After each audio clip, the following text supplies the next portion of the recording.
Bonjour Patrick, Végétosphère, j'espère que vous allez bien. Nous continuons notre petit périple dans le jardin des aromatiques et ici aujourd'hui nous allons aborder l'estragon, une plante qui fait partie des communs, hein. On ne peut pas dire que ce soit un poids lourd au même titre que le persil ou le thym, mais ça reste une plante relativement pratiquée avec plein de bénéfices. Tout de suite, l'estragon sur Végétosphère, n'oubliez pas le petit pouce bleu, n'oubliez pas de vous abonner. A tout de suite. Shall we begin? L'estragon, Artemisia dracunculus, ça c'est le genre, Artemisia, l'espèce dracunculus, herbe à dragon, hein, nom vernaculaire, petit dragon, grand dragon selon les appellations, et évidemment estragon, hein, c'est le nom le plus commun, c'est comme ça que vous la trouverez. C'est une plante de la famille des Astéracées composées, c'est une plante caduque, donc elle est vivace certes, mais elle disparaît en partie pour le nord de la Loire, en totalité même, elle s'endort, hein, donc il n'y a plus de feuillage et elle repousse chaque printemps. C'est une plante qui pourrait être semi-persistante pour le sud et le grand ouest de la France jusqu'à la Bretagne. Plante, je vous l'ai dit, semi-persistante ou caduque, plante que l'on trouve dans les jardineries à partir de janvier-février pour le sud, de mars-avril-mai pour le nord de la Loire. C'est une plante qu'on mettra en pleine terre à ce moment-là. Et alors le lieu, l'endroit où on la plantera, eh bien, je fais un distinguo. Je suis assez basique dans cette distinction. Là où vous mettez le thym, le romarin et la sarriette, ne mettez pas l'estragon. L'estragon est plus proche dans l'esprit et dans le sol que cette plante privilégie d'une ciboulette, d'un persil ou encore d'un basilic.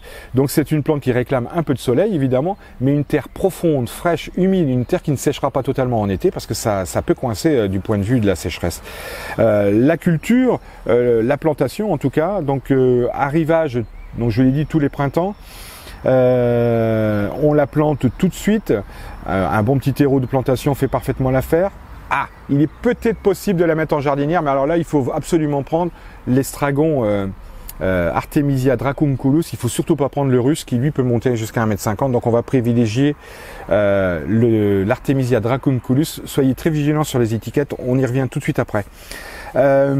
Donc possible en jardinière avec un bon terreau géranium, ça fait parfaitement l'affaire avec un peu de persil et encore du basilic, hein, parce que ce sont des plantes qui ont un plus grand besoin d'eau que le thym ou le romarin. En ce qui concerne la multiplication, là on est obligé de faire un aparté sur les espèces parce que voilà, en fait il y a deux types d'estragon qui existent sur le marché. On a et là je vous invite à regarder les étiquettes. Il y a l'estragon français ici, là c'est même l'étiquette l'indique parfaitement. C'est en pot de 14 et c'est issu de bouture.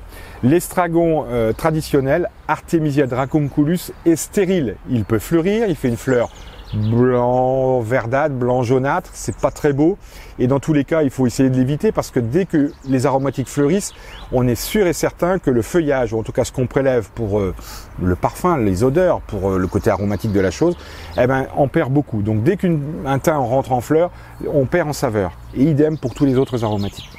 Donc celui-ci, il est stérile, c'est-à-dire qu'il peut faire des fleurs, mais il ne fera pas de graines. Donc, quasiment impossible à multiplier sous forme de graines. Par contre, c'est multiplié par bouture, c'est même noté sur l'étiquette. Multiplication par bouture en août-septembre, pour nous amateurs, c'est possible. C'est un peu difficile, mais c'est parfaitement possible. Ou division de touffe. Alors on peut le diviser en août-septembre aussi, ou tout simplement en février-mars, au moment où ça va démarrer. On découpe, pour ceux qui ont des sujets déjà bien installés, bien protubérants, avec de la vigueur, qui font 10, 15, 20 cm de diamètre, on peut le diviser en 2 ou 3 parties.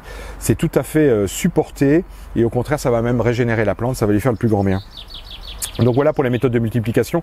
Et là je suis obligé d'aborder les espèces parce que figurez-vous qu'il existe un autre estragon et là méfiez-vous, regardez bien les étiquettes, même s'il y a une obligation légale de mettre les étiquettes avec un passeport phytosanitaire depuis janvier 2020.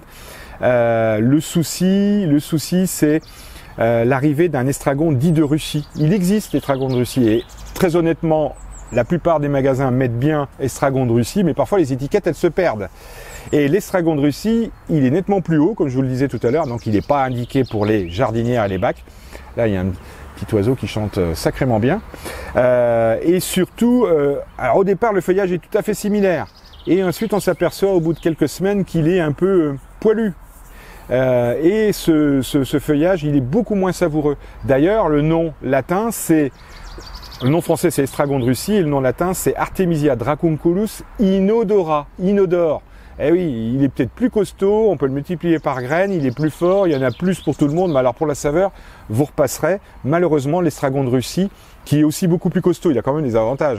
Il y a de la saveur, très peu, vous l'avez compris, mais il est nettement plus solide parce qu'on le retrouve donc en Russie, mais on le retrouvera aussi en Amérique du Nord, dans les parties les plus froides. Il est nettement plus solide. La rusticité d'un estragon, c'est de l'ordre de -5 à -15. Moi, j'en ai ici dans le jardin, dans mon carré potager et du côté des aromatiques, je l'ai vu passer -15 sans souci. Au-delà, il faut peut-être le protéger avec de la paille, même s'il est caduc, il a quand même une petite sensibilité au très grand froid et surtout au très grand froid qui dure. Concernant les maladies, les parasites, je lui connais pas grand-chose. Quand il est jeune, que ce soit le russe ou le français, c'est un estragon qui est assez apprécié par les limaces. Ben oui, un printemps humide, les limaces sont là et évidemment tant qu'il est jeune, il y a de quoi se régaler, surtout quand il est très tendre. Après, les feuilles se faisant, les tiges se faisant à 40 ou 50 cm, les grosses limaces, non, elles n'y vont plus. Pour les engrais et les arrosages. Alors quand vous plantez, évidemment, il faut arroser le temps de s'installer. Il ne faut pas trop le cueillir la première année. La deuxième année, vous aurez certainement une touffe beaucoup plus conséquente et davantage de feuilles à cueillir. Fertilisation, des engrais bio de préférence, ça aide pour avoir un plant vigoureux qui puisse vous donner régulièrement des feuilles. Alors en ce qui concerne les usages en cuisine, alors là, moi je l'utilise essentiellement parce que je suis gourmand, j'adore les cornichons et je mets des cornichons depuis quelques années dans mon jardin, je ne veux plus les acheter. Donc je me suis mis forcé à mettre un estragon que je cueille pour mettre dans mes bocaux de cornichons. Voilà. Mais évidemment que ça rentre dans le poisson, hein, les cuissons de poisson avec quelques feuilles d'estragon, c'est excellent. Hein, et le laurier sauce est très bon pour le saumon, mais alors l'estragon c'est pas mal non plus. Ça rentre aussi dans les salades. Je sais que les Italiens l'apportent dans les lasagnes. Alors ça c'est pour la récolte au fur et à mesure des besoins, tout au long de la belle saison, de mai-juin jusqu'à septembre, octobre dernier carat, pour le nord de la Loire évidemment. L'autre méthode consisterait à cueillir des feuilles, à les mettre au congélateur, c'est possible, ou alors à cueillir des tiges, les mettre la tête en bas et les faire sécher dans un endroit ventilé mais pas en plein soleil. Ensuite vous conservez ça en bocal et vous pourrez les utiliser au fur et à mesure de vos besoins hivernaux. Dernière technique, on le fait sécher et ensuite on pile pour en faire de la poudre. Je parle des feuilles parce que la tige, vous aurez encore le plus grand mal à les utiliser, c'est même pas bon et ça, de toute façon vous n'arriverez pas à les réduire en poudre.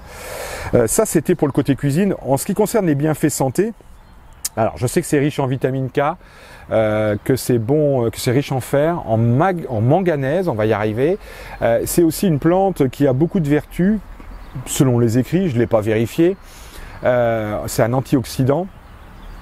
Et paraît-il, anti-stress et très bon pour le sommeil. Alors là, je me vois pas manger des feuilles d'estragon tous les soirs, mais je vais essayer, parce que si c'est bon pour le sommeil, je pense que j'en ai besoin. Voilà pour l'estragon, une plante à mettre dans votre potager. Elle peut aller en jardinière pour l'estragon français. Elle peut aller dans un massif avec le persil, la ciboulette ou le basilic dont on parlera très prochainement. Voilà pour l'estragon français. Je vous salue, je vous dis à très bientôt. N'oubliez pas d'aller voir le site vegetosphère.com. Vous retrouverez la partie écrite qui est beaucoup plus fouillée, beaucoup plus documentée. Et je vous dis, prenez soin de vous. À très bientôt. Au revoir. Shall we begin?